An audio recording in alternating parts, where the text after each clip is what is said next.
திருவருட்பிரகாச வள்ளலார் திருவருட்பா அருட்பெரும் ஜோதி அகவல் எண் 154.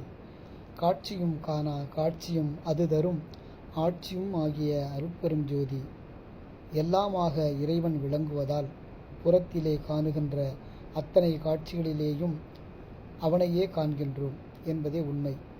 பக்தி காண்கின்றார்கள், இறைவனை சிலை வடிவங்களிலும் கண்டு வழிபாடு செய்கிறார்கள் என்றும், ஞானிகள் அவனை எங்கும் உபாசிப்பார்கள் என்று நம் பெருமானார் கூறுவார். சரியை, கிரியை, யோகம் ஆகிய நெறிகளில் நிற்போர்க்கு புறக்காட்சியாக இறைவன் விளங்குகின்றான்.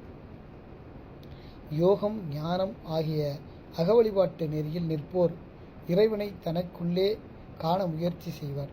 புறத்திலே மற்றவர்கள் காண முடியாத பல காட்சிகளை அகத்திலே அவர்கள் காணுவார்கள். இதனையே காணா காட்சி என்று பெரியோர் கூறினார்கள். அந்த காணா காட்சி எவ்வாறு இருக்குமெனில், பரநாத நிலை அனுபவத்திலே அண்ட பகிரண்டம் தோன்றி அருட்பெரும் ஜோதி ஒன்றும் அதன் நடுவே பொன்னொழியும் தோன்றுமாம். முடிந்த முடிவாக அப்பொன்னொழியின் நடுவே இறைவன் செவ்வொளியாக காட்சியளிப்பாராம். இதுவே காணா காட்சி. இந்த காட்சியை கண்ட பெரும் புண்ணியவான்கள் இறைவனை கண்டு கலந்து நிற்ப